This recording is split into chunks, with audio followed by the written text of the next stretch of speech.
Aleluia, aplauda Jesus nessa noite. Glória a Deus. Amém. Quantos se sentem felizes de estarem aqui nessa noite? A paz do Senhor a todos que eu ainda não cumprimentei. É uma honra nós estarmos aqui louvando a Jesus no primeiro dia da semana.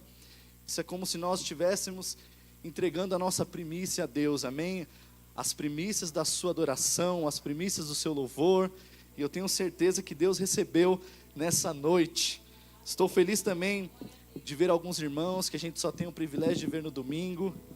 Que Deus continue abençoando os irmãos, amém? Vamos à palavra de Deus? Quem está empolgado aí para ouvir a palavra de Deus? Então vá comigo para o Evangelho de Jesus, segundo escreveu o Dr. Lucas, capítulo de número 14, versículo de número 25.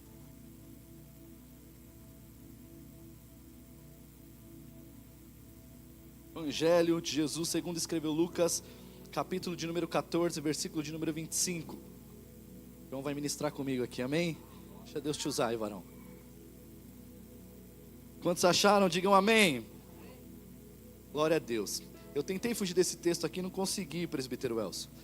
No domingo passado ele pregou a mesma passagem, só que no Evangelho segundo escreveu Marcos, no 4º capítulo, né? Isso a partir do versículo de número 35 aproximadamente. Ele falava sobre a mesma coisa.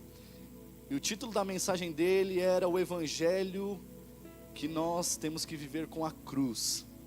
E hoje nós vamos falar um pouquinho disso também, acerca do preço do discipulado que envolve a cruz.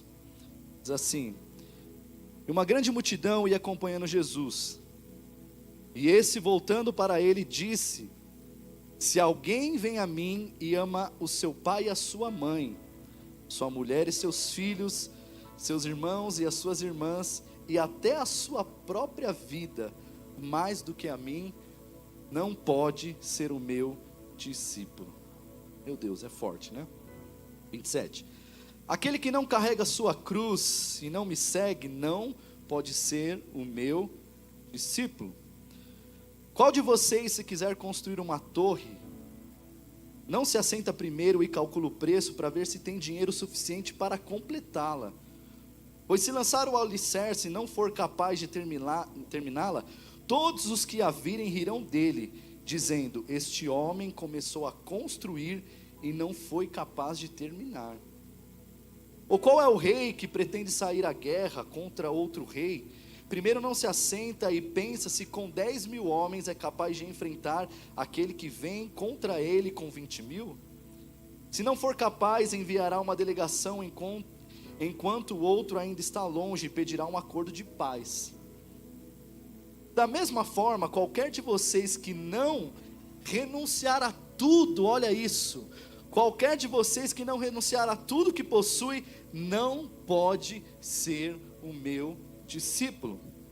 O sal é bom, mas se ele perder o sabor, como restaurá-lo?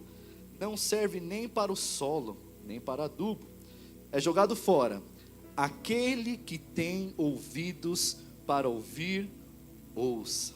Repita assim comigo: aquele que tem ouvidos para ouvir, ouça. Como eu lhes disse, hoje eu quero falar um pouquinho sobre o preço do discipulado. E nós temos ouvido nesses últimos dias um evangelho diluído, um evangelho com filtro, um evangelho que está pregando a graça que cobre tudo, a graça que é suficiente para tudo e você não precisa fazer mais nada. Estão pregando um evangelho dizendo: Jesus já pagou o preço pela sua salvação e você não precisa fazer mais nada. Só que quando nós lemos a Bíblia, quando nós estudamos sobre a vida de Jesus, nós vemos que essa é uma realidade diluída. Porque quando alguém diz assim: olha, Jesus já pagou o preço por você, o preço já foi pago, esse preço diz respeito à salvação. Não há nada que o homem possa fazer para que ele seja salvo, ou para que ele mereça a salvação. É bem verdade que Jesus, ele morreu numa cruz, ele verteu o seu sangue, e nós só somos salvos se nós reconhecermos esse sacrifício. Nós só somos salvos se nós nos lançarmos aos pés de Jesus, reconhecendo que só Ele é poderoso para nos limpar de todo o nosso pecado. Só Ele é poderoso para pegar aquela natureza caída, aquela velha natureza, e nos transportar transportar, a Bíblia diz que Jesus nos transportou do império das trevas para o reino do seu Filho, para a sua maravilhosa luz, para o reino do seu Filho de amor. Mas quando a Bíblia fala sobre discipulado, existe um preço a ser pago. Quando nós começamos a ler a Bíblia, a palavra de Deus, nós vamos ver que esse livro ele é sobre relacionamento. Esse livro é sobre salvação. E quando nós vemos ao longo da Bíblia, os homens que mais se destacaram foram aqueles que tiveram coragem de renunciar muitas coisas para ter um relacionamento com Deus. O texto que nós acabamos de ler aqui diz que Jesus estava andando e havia uma multidão que o acompanhava. E dentre essa multidão nós podemos perceber que haviam ali pessoas enfermas, haviam pessoas religiosas, haviam aqueles curiosos também que estavam ali só para saber o que estava acontecendo. Sabe aquelas pessoas que vão por embalo? Eu só estou aqui por embalo, eu nem sei o que eu estou fazendo aqui. Mas havia também dentro dessa multidão aqueles que eram chamados discípulos de Jesus. Quando nós olhamos para a Bíblia, nós vemos que este é um livro de relacionamento. Quando nós olhamos para a vida de Jesus, nós vemos que a vida de Jesus também aponta para um relacionamento. Tem a multidão, que é aquela que só quer estar próxima a Jesus por conta das suas necessidades. Há os discípulos que estão aos pés de Jesus para aprender. E há aqueles três que Jesus os leva para momentos mais íntimos, para revelar coisas que ele não revelava para qualquer um. Deus não faz acepção de pessoas para a salvação, mas para relacionamento sim. Deus não tem filhos prediletos, mas Deus tem filhos íntimos. Deus tem pessoas que Ele revela os seus segredos e aquilo que Ele está fazendo nessa geração. Eu costumo dizer que Deus nunca deixou de trabalhar na história. O mesmo Deus que abriu o mar vermelho é o mesmo Deus que está aqui nessa noite. O mesmo Deus que operou nos grandes avivamentos da história é o mesmo Deus que está movendo sobre a cidade de Itaquaquecetuba. Existe algo que o Senhor está fazendo nessa cidade e só irão participar aqueles que estão sensíveis para serem participantes do que o Senhor está fazendo. Só que para isso nós precisamos entender que existem níveis de relacionamento. Quando se trata de discipulado, estamos falando sobre um nível mais aprofundado de relacionamento. Por quê? Porque todos nós fomos chamados para ser discípulo de Jesus. Ele diz: se alguém deseja me seguir, se alguém deseja se tornar o meu discípulo, e aí ele coloca aqui algumas questões que vão fazer com que os nossos relacionamentos, ou o nosso relacionamento, seja estreitado com Jesus. Então nós vamos analisar aqui algumas características do texto que nós lemos, para entendermos de fato qual é o preço do discipulado. A primeira coisa está no amor que nós precisamos desenvolver por Jesus. Ouça isso. As necessidades nos aproximam de Jesus, mas só o amor que nós desenvolvemos por Ele nos torna discípulos íntimos. Todos nós vamos até Jesus por conta de necessidades.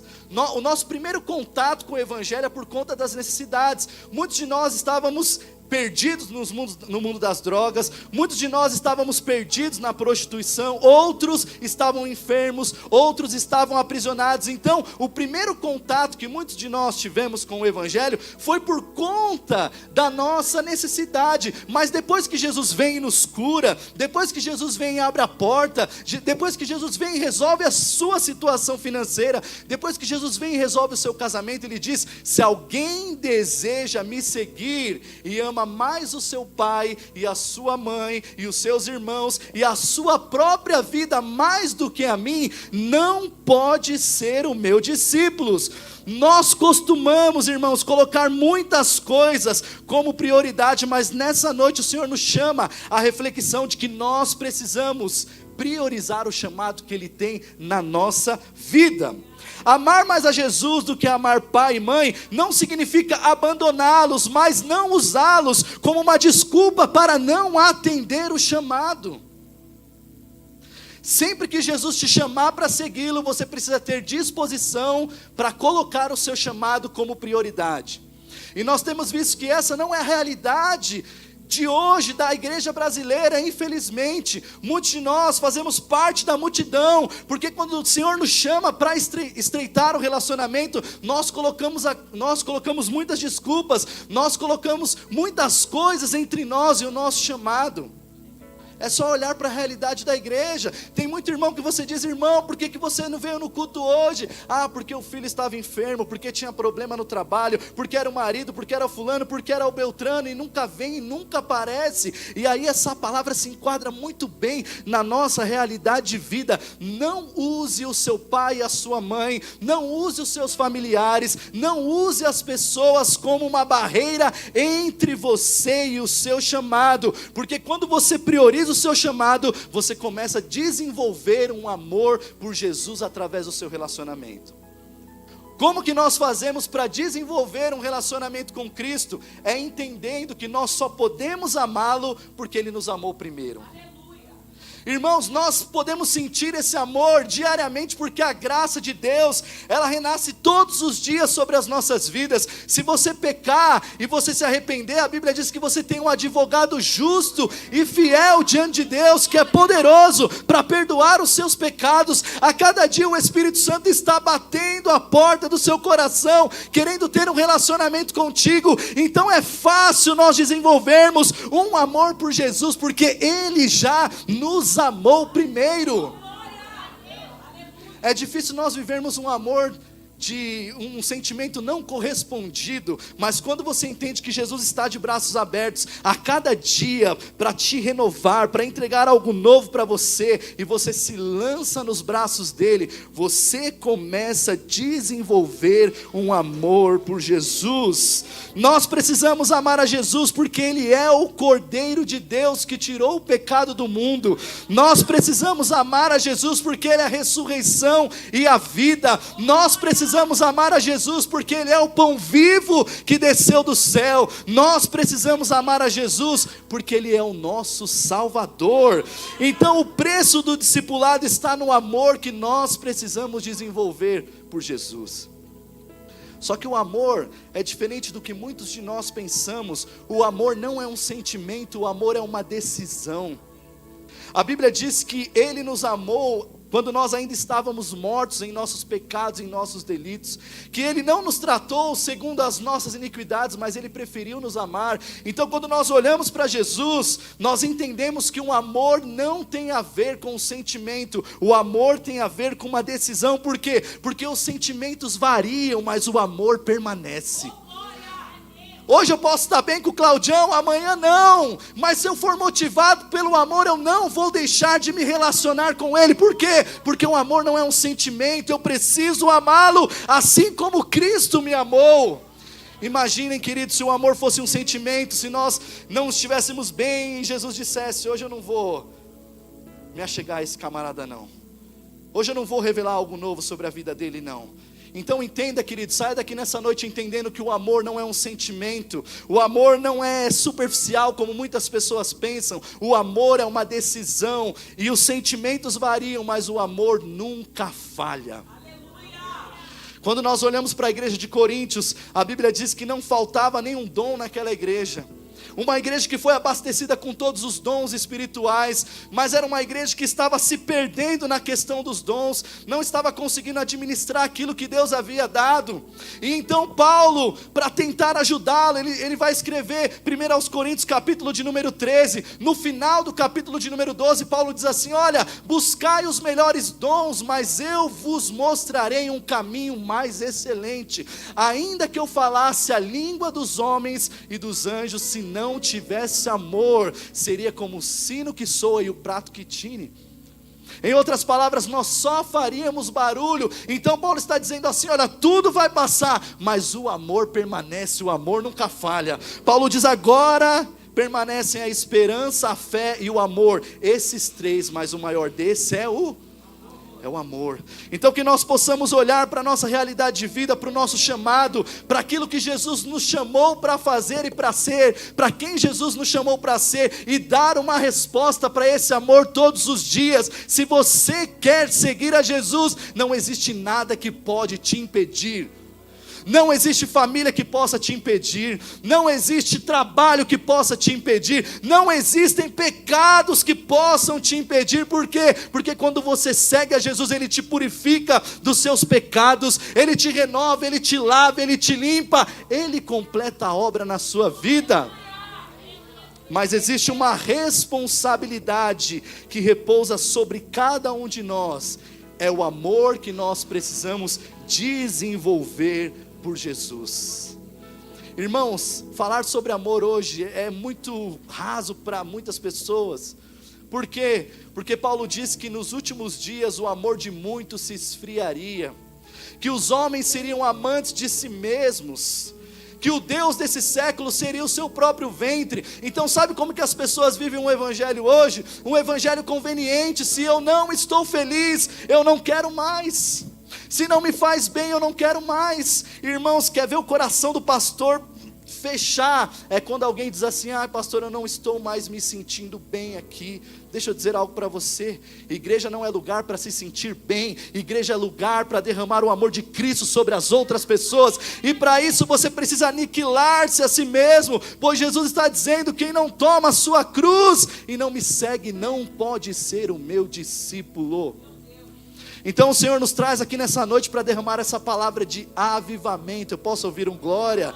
Que alegra o coração do crente, que faz o crente pensar e refletir: será que eu estou amando mais os meus negócios do que o chamado que Jesus tem na minha vida? Será que eu estou priorizando tudo e estou dando sempre uma desculpa? E a palavra de Jesus para nós essa noite é: quem ama a sua mãe e o seu pai e os seus irmãos e até a sua própria vida mais do que a mim, não pode ser o meu discípulo.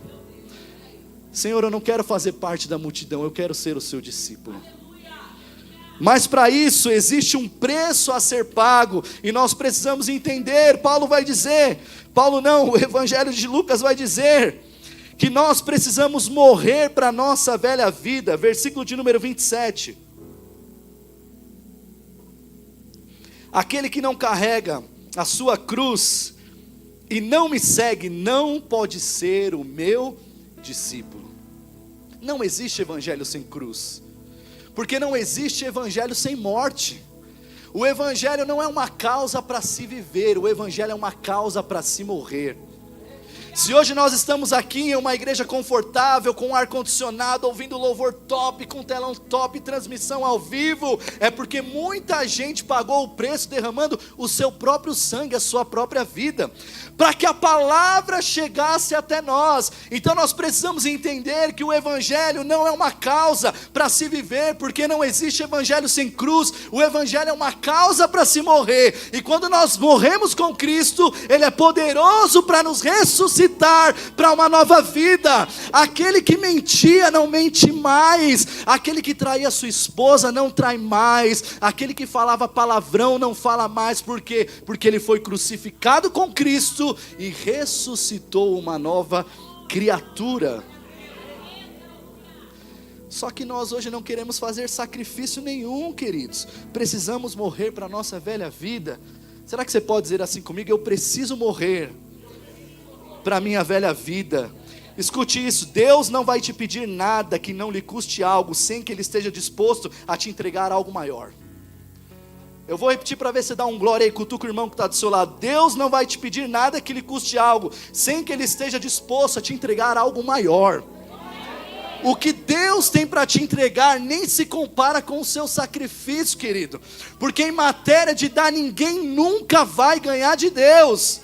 Um dia Deus chegou para Abraão e falou: Abraão, pega o seu único filho aí. Ele já tinha Ismael, mas o filho da promessa de fato era Isaac. Pega o seu único filho aí, a quem você tanto amas, e entrega a mim em sacrifício. E a Bíblia diz que Abraão creu, e isso foi-lhe imputado por justiça. Abraão pegou o menino, saiu de madrugada e foi até o Monte Moriá. E enquanto ele estava lá com todos os seus aparatos, estava faltando o cordeiro para o holocausto. E perguntaram: cadê o cordeiro para o holocausto? E Abraão disse: Deus proverá. Porque Abraão vivia pela fé. E quando eles subiram lá no Monte Moriá, você conhece a história, quando Abraão foi degolar o seu filho, a Bíblia diz que ouve-se uma voz do céu: Abraão, não faça isso, Por causa do sacrifício de Abraão, ele que era considerado um peregrino, ele foi considerado o amigo de Deus. Abraão foi considerado amigo de Deus, porque em matéria de dar, ninguém ganha de Deus. Se Deus está te pedindo algo, é porque existe uma glória maior para ser derramada sobre a sua vida, e não sou eu quem está dizendo isso, é a própria palavra de Deus quem está te dizendo isso. Quando você morre para você mesmo, quando você renuncia às suas vontades, quando você renuncia ao pecado, quando você renuncia ao mundo, sempre existe uma glória de Deus sobre a sua vida. Precisa tomar a sua cruz e morrer para a sua velha vida. Para ser discípulo de Jesus, queridos, é preciso muitas vezes passar por humilhação, é preciso muitas vezes passar por vergonha, para que o nome do Senhor seja glorificado. Sabe, para fazer a vontade de Deus, muitas vezes alguém vai te ferir em uma face, e você vai ser obrigado a oferecer a outra. Mas como assim, pastor? É o Evangelho que diz isso. Foi o próprio Jesus quem diz isso. Se alguém te pedir a túnica, dê também a capa. Se alguém te pedir para caminhar 1 milha, caminhe 2 milhas com ele. Só que nós não estamos dispostos a fazer isso. Mas se nós fizermos, nós veremos a glória de Deus invadindo a nossa vida. Portanto, ser discípulo de Jesus é morrer para a sua própria vontade, é morrer para os seus desejos, é morrer para esse mundo, é amar como Ele amou, é viver como Ele viveu, é perdoar como Ele perdoou. E isso só é capaz quando nós olhamos para a cruz. Por isso que a palavra de Deus está dizendo: aquele que não carrega a sua cruz não pode ser o meu discípulo. Deixa eu te dizer algo, quando estiver difícil demais para você, olhe para a cruz onde Jesus sangrou por você. Quando estiver difícil demais para você, olhe para a cruz onde Jesus morreu, onde o corpo dele foi dilacerado, para que eu e você fôssemos beneficiados. Nós precisamos entender que o Evangelho não é sobre nós, o Evangelho é sobre o outro. Ser discípulo não é sobre aquilo que nós podemos receber de Deus. Ser discípulo é estar disposto a pegar uma toalha e lavar o pé do próximo. Ser discípulo é entender que a minha vida, ela precisa ser entregue para que a glória de Deus seja manifestada nesses dias. Como o apóstolo Paulo um dia estava reunido com os anciãos de Éfeso em Mileto, lá em Atos capítulo de número 10, Paulo diz assim: olha, eu estou indo para Jerusalém e eu não vou voltar mais, porque Paulo sabia que a prisão romana o esperava. E aí se levantou alguém dizendo: mas Paulo, como assim, Paulo? Não sobe não, se você já sabe, se você já tem uma revelação do Espírito, que você vai ser preso e talvez até morto, não vá, Paulo. E Paulo dá uma das declarações mais belas da Bíblia: que em nada eu tenho a minha vida por preciosa, contanto que eu cumpra o ministério e a carreira que me estão propostos. Será que nós somos uma igreja que de fato tem esse sentimento, que a minha vida não seja preciosa para mim mesmo, que eu possa de fato ser um sacrifício para Deus, para que outros sejam beneficiados, para que outros conheçam o poder e a glória de Deus? Jesus diz: assim resplandeça a vossa luz diante dos homens, para que vejam as vossas boas obras e glorifiquem ao Pai que está no céu. Se você estiver disposto a largar a sua velha vida, Jesus tem algo sobrenatural para revelar para você e para a sua casa, para a sua família. Eu gosto muito do exemplo de Natanael, eu sempre cito ele, porque é uma das passagens que eu mais vibro. Jesus estava ali chamando os seus primeiros discípulos, e Natanael estava ali confortável, debaixo de uma figueira. E aí Filipe vem dizendo: Natanael, a gente achou o Cristo de Nazaré. Natanael fala: mas pode vir alguma coisa boa de Nazaré? Nazaré é uma cidade pobre, uma cidade de gente que não tem pedigree, digamos assim. E Filipe diz: olha, venha com os seus próprios olhos e veja. Quando Natanael chega até Jesus, Jesus diz: olha, eis aí um verdadeiro israelita em quem não há dolo. Ele diz: por que o Senhor está dizendo isso? Porque antes que Filipe te chamasse, eu te vi sentado debaixo de uma figueira. E aí ele se espantou com isso. Ele falou: olha, mas como assim? Como que o Senhor viu isso? Aí Jesus falou: você fica maravilhado por isso? Vem e me segue e você verá os céus abertos. e os anjos subindo e descendo sobre o Filho do Homem. Quando você está próximo a Jesus, os céus estão rasgados sobre a sua vida. Os céus estão rasgados sobre a sua casa. Você pode passar por tempestade, você pode passar por lutas, e o sobrenatural de Deus sempre está brilhando na sua vida. Querido, não há nada que possa te impedir, não há nada que possa parar o seu chamado. Se você decidir seguir a Jesus, os céus sempre estarão abertos e rasgados para você. Você crê nisso? Parece que tem gente que fica triste com isso. É um motivo de alegria, querido. Porque, olha, nós invertemos a ordem. Primeiro eu quero sentir. Ai, pastor, eu não estou sentindo. Você não precisa sentir para ver. Você precisa crer para ver. O evangelho é cheio de paradoxo. Primeiro você precisa perder para ganhar. Primeiro você precisa descer para subir. É totalmente diferente do que o mundo diz. O mundo diz que você precisa sempre sair ganhando. No evangelho não. Se eu estou perdendo pela causa de Cristo e o nome dele está sendo glorificado, vai chegar o dia em que eu serei coroado por isso. Apocalipse, capítulo de número 2, ser fiel até a morte, dar-te-ei a coroa da vida. O preço do discipulado está em morrer para a nossa velha vida. Ei, Jesus está falando contigo nessa noite. Se você deixar o pecado por amor a Jesus, se você colocar o seu chamado como prioridade, Ele vai rasgar o céu sobre a sua vida, sobre a sua casa, sobre a sua família. Precisamos estar dispostos a isso. Quem está entendendo? Imagina Jesus olhando para a multidão. Eu fico pensando, às vezes eu fico viajando com a Bíblia.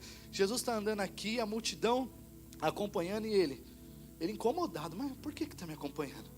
Se quando eu estava falando ali ninguém estava prestando atenção. Por que está me acompanhando se não larga a velha vida? Por que tá? Aí Jesus vira para trás e diz: se alguém deseja me seguir, é preciso me amar mais do que o papai, do que a mamãe, do que os irmãos e do que a sua própria vida. Aí eu imagino que alguns já pararam. Opa, aí o negócio está ficando estreito, eu não vou. Vambora, o pão acabou, os peixes já acabaram, vambora. Quando a gente precisar de mais alguma coisa, a gente volta para Cristo. E tem muitos irmãos assim na igreja também. Pastor, ora para receber o milagre vem e depois... Mas estava buscando, querido, isso é um princípio bíblico. Antes, buscai primeiro o reino de Deus e a sua justiça, e as demais coisas nos serão acrescentadas. Às vezes as próprias bênçãos estão servindo como pedra de tropeço na vida de muito crente. Esperava ouvir um glória. Glória alto, pentecostal. Porque vai estreitar mais. Vai estreitar mais.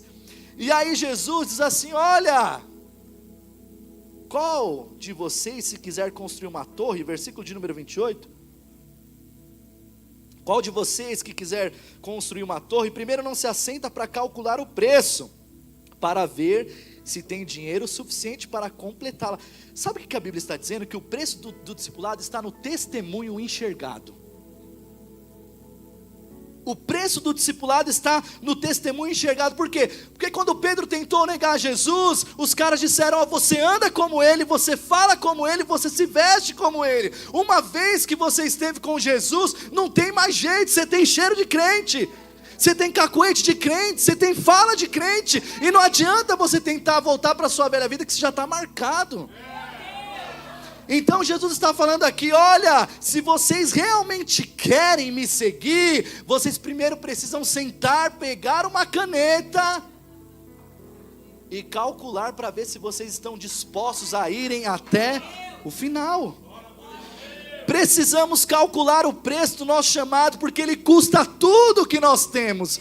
Não adianta você entregar para Jesus o seu coração, você chorar na igreja, mas lá no trabalho você olhar o celular, coisas que não devem com as pessoas. Não adianta você entregar a sua vida para Jesus e dizer: ah, pai, eu sou seu, mas você é avarento, muitas vezes você não entrega o seu bolso para Deus. A Bíblia está dizendo que o preço do discipulado custa tudo o que nós temos. E se você ficar bravo comigo, eu não estou nem aí, porque é a Bíblia que está dizendo. Billy Graham dizia que a salvação é de graça, mas o discipulado custa tudo que nós temos. A salvação você recebe, tem gente que vai entrar raspando no céu, querido. mas não vai viver nada de glorioso que o Senhor tem. Sabe, Jesus diz em João 17 que a vida eterna é essa, que conheçam a Ti como o único Deus e a Jesus Cristo, a Seu Filho, a quem Tu enviastes. A vida eterna não é você ficar lá no céu como a Aurela, é a Aurela que fala? A Aurela cantando com os anjos em um coral. A vida eterna é agora, começou hoje. O crente não é natural, o crente é sobrenatural. O crente foi chamado para viver os céus abertos. Mas diga assim comigo, o preço do discipulado. Mais forte, o preço do discipulado está no testemunho enxergado. As pessoas estão te observando. As pessoas sabem quem você é no trabalho. As pessoas sabem quem você é no seu condomínio. Esses dias eu estava fazendo compra ali no Nagum. Oi pastor, paz do Senhor. Paz, quem era? Não sei. Só sei que sabe que eu sou pastor, porque talvez já tenha vindo aqui na igreja. As pessoas estão enxergando quem nós somos. As pessoas estão enxergando. Por isso que Jesus diz assim, olha, qual de vocês que quiser construir uma torre não se assenta primeiro para calcular, para ver se tem dinheiro suficiente para completá-la. Versículo de número 29. Pois se lançar o alicerce e não for capaz de terminá-la, todos os que virem rirão dele dizendo, este homem começou a construir e não foi capaz de terminar. Quando nós começamos a caminhar com Jesus e não estamos com a nossa vida resolvida, nós estamos dando um mau testemunho e não estamos nem percebendo. Tem crente falando em língua aí?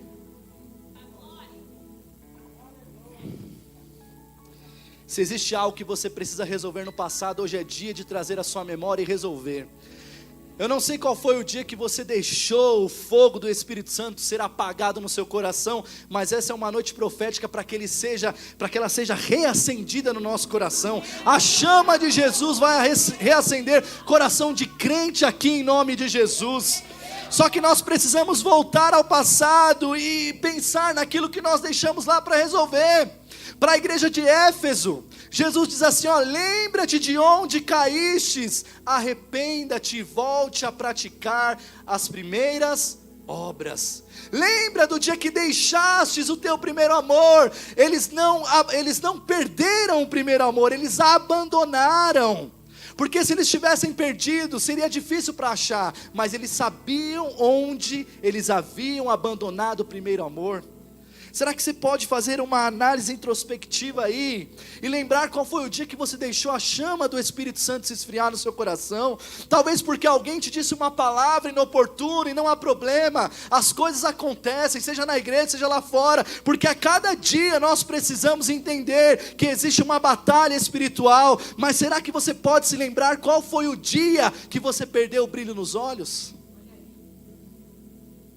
Que o Senhor levante uma geração aqui em Itaquaquecetuba, na Beirana Itaquá, uma geração de pessoas com o coração fervendo e com os olhos brilhando pela causa do Evangelho.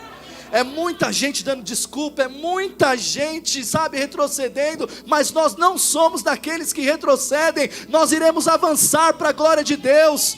Como foi liberada uma palavra profética aqui na quinta-feira, nós iremos prosseguir para o alvo, para o prêmio da soberana vocação de Deus, que está em Cristo Jesus.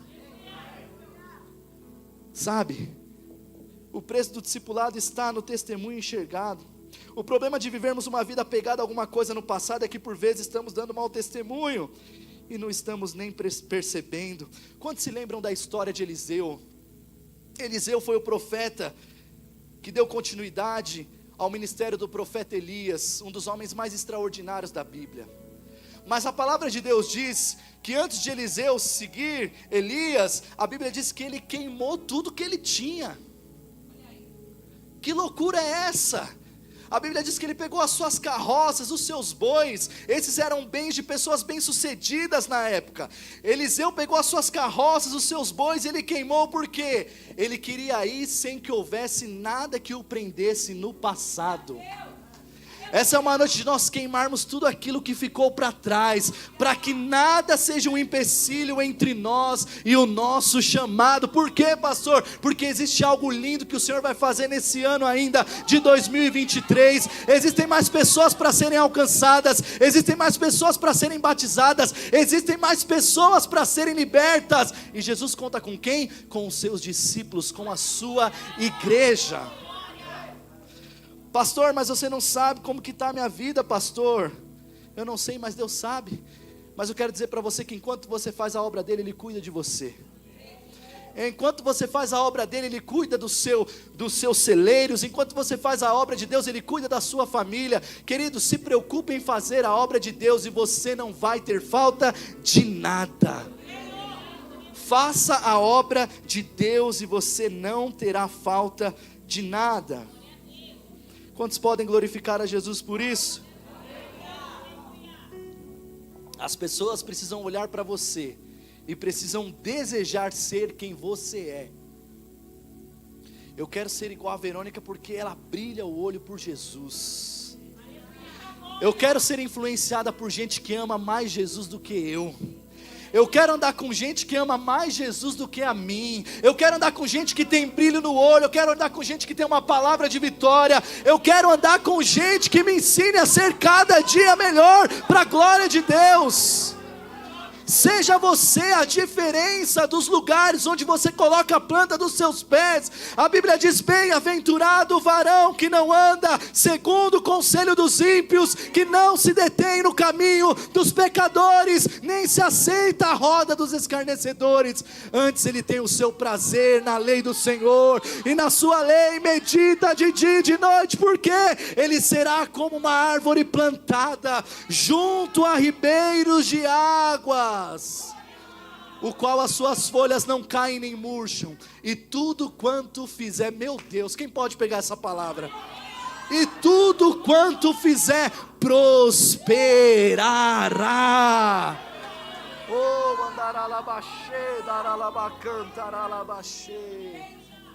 seja você a diferença, querido.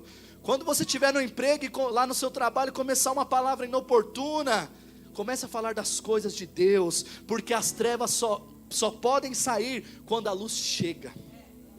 A luz não brilha no ambiente de luz, a luz brilha onde há trevas. Então Deus tem te inserido em lugares escuros para que você brilhe a luz de Cristo. Só que você só pode fazer isso se você tiver a sua identidade firmada em Deus. Querido, quando você sabe quem você é, nada pode te influenciar. Palavras negativas, fofocas, setas inflamadas do maligno, nada pode te influenciar quando você tem uma identidade em Cristo. Você acha que Jesus vai te chamar para segui-lo sem colocar uma identidade sobre você?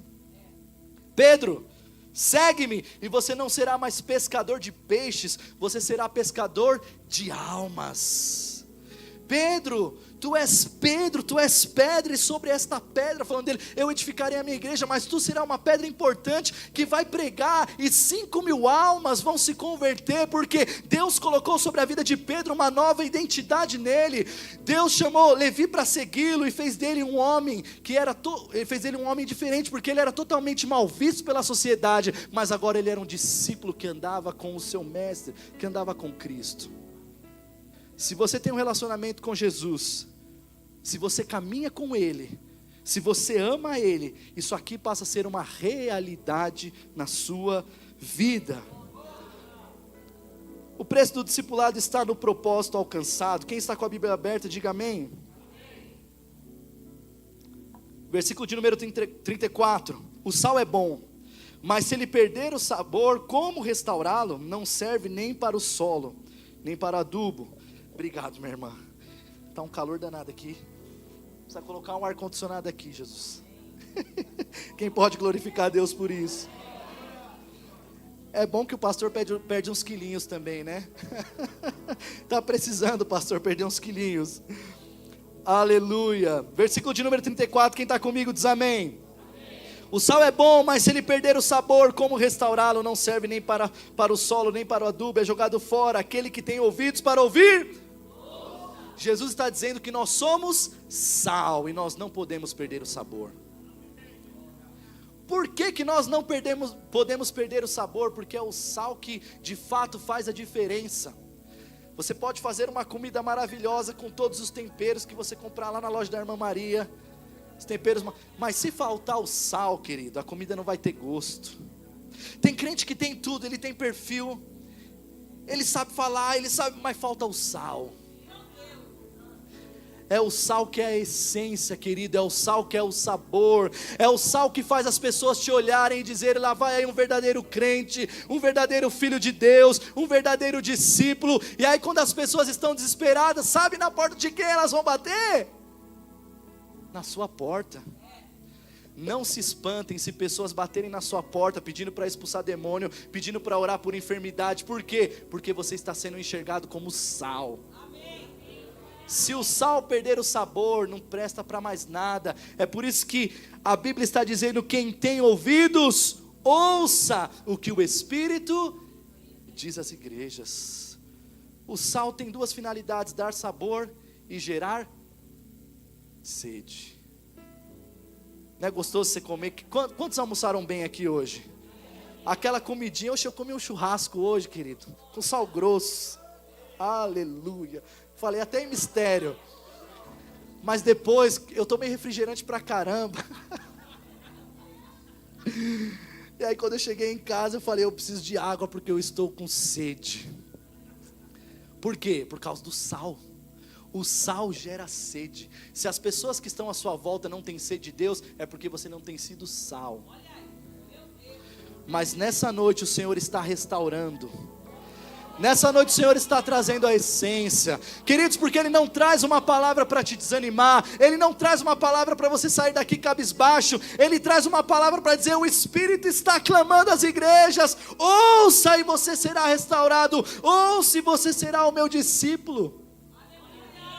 O preço do discipulado está no propósito alcançado. Eu preciso gerar sede. Se as pessoas tiverem sede, Jesus diz que você é fonte. Aleluia. Que louco isso, né? Ao mesmo tempo que eu sou sal, eu sou fonte. Não foi isso que Jesus disse para a mulher samaritana? Os dois estavam lá conversando. Jesus chegou cansado do caminho, estou encerrando, numa aldeia chamada Sicar, e ele disse: mulher, dai-me de beber.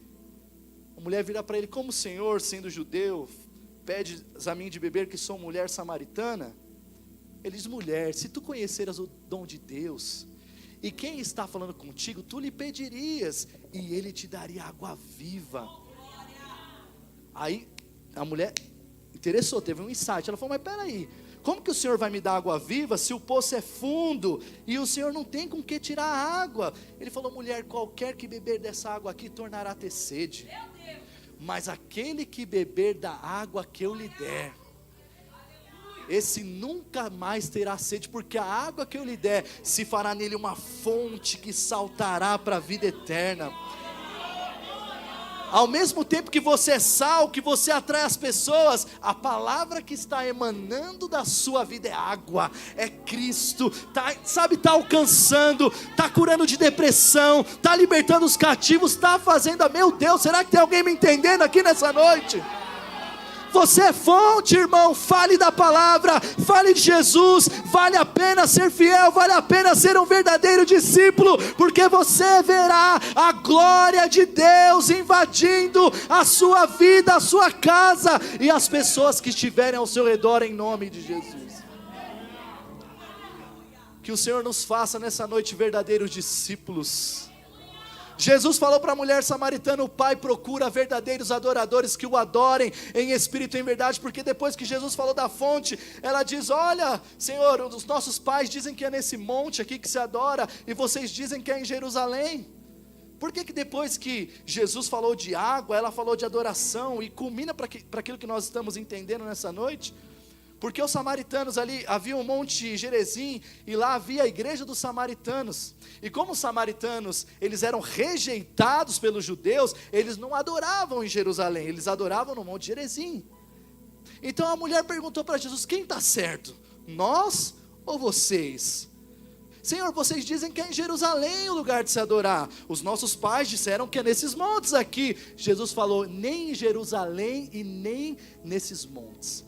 A hora vem e a hora é agora, ele está dizendo, em que os verdadeiros adoradores adorarão o Pai em espírito. Onde estão os verdadeiros adoradores da Beirana Itaquá nessa noite?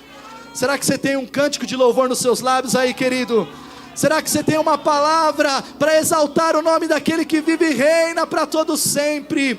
Ah, Jesus, que o Senhor possa nessa noite nos tornar fontes na Tua presença, que o Senhor encontre na cidade de Itaquaquecetuba verdadeiros adoradores, pessoas que não tenham medo de pagar o preço, pessoas que não tenham medo, Senhor, de priorizar o chamado, para que o Senhor invada essa cidade, Senhor, com grande avivamento, em nome de Jesus. Se você crê, aplauda ao Senhor. A Ele todo louvor, a Ele toda honra, toda glória. Fique de pé, por gentileza. O preço do discipulado está no propósito.